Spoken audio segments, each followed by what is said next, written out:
Vivian. Dada kuambia wewe unalala tu masaa yote mpaka saa hii ni karibu saa 3. Hata kuosha vyombo utaosha vyombo. Mtu akikuja atakiomba maji tutampatia nini? Niosha vyombo kwani mimi nilikuja hapa kufanyia kazi? Kwani mimi ni house girl? Maana ya kuolewa ni nini? Mimi ni house girl.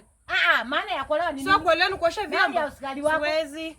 Na kwa nini unanifanya hivi wewe? Mbona unataka kufanya kazi kwa nyumba? Siwezi fanya.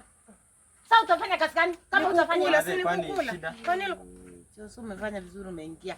Mimi Poma niko na shida na taabu. Huyu kuosha vyombo naye haosangi. Vivian. Jose, na umeamua aje? Anyway, mimi si hiyo imenileta. Madhe mimi nimekuja. Si hapa ni kwetu. Vivian mke wangu.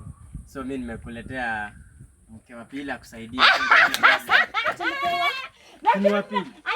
Wewe madam, hebu ngoja. Usimkusa hata kidogo. Shida yako ni ukikuja hapo kuambiwa. Madam, hiyo ni tabia mbaya. Tulia. Kwani unatoka? Jose, umeamua aje mimi? Wewe nimekuja alafu naletea hapa kisichana kingine. Acha ujinga bana. Vivian mimi mkwani tumelia mara ngapi? Jose, tunaishi vizuri, tunaishi na amani. Unaishi vizuri. Kumbe unafuatanga maneno ya mamako. Si kwani mara mama, hata huyu ameona chenye umefanyia mamangu saa hii. Tuko pale sisi tunaona chenye unafanya. Sio nimemfanyia nini? Kwani nioshe vyombo? Mimi nimeleta mtu ambaye unarusha, anarusha. Anatetea mamangu, anajali maslahi ya mamangu. Wewe madam. Wewe Vivian. Ni madinlo wangu. Ukikuja kwa nyumba mkuambiwa niko na bwana.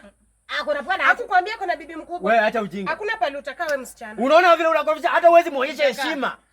Huwezi muonyesha heshima. Heshima ya nini muonyeshe? Bibi mkubwa na hana akili. Hakuna pale utakaa ana akili. Unataka kuna akili na mtu kama huyu.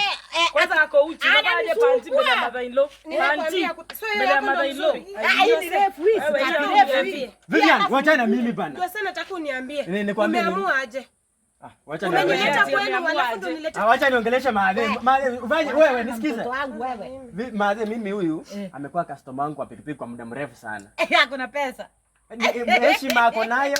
Ananiongelesha vizuri. Akikuja stage mimi nimenakaa nimehuzunika, ananiongelesha vizuri ananiambia usijali mambo ya dunia. Watu wa ndudi wote. So nikaona kuliko nilikuwa natulizwa huko Nyamaza mimi naongelesha Maadhe bana. Kuliko nilikuwa natulizwa huko kwa barabara. Heri pia nikuje nitulizwe kwa nyumba. Mama yangu pia akitulizwa. Mimi nafanya kazi nzuri sana Maadhe. Umefanya vizuri yake. Sasa utaumia au utaumia tena. Ndudi ni malaya na unadhani ni uo? Hakuna mtu amekufukuza Uko na mimi kwa nyumba. Mbona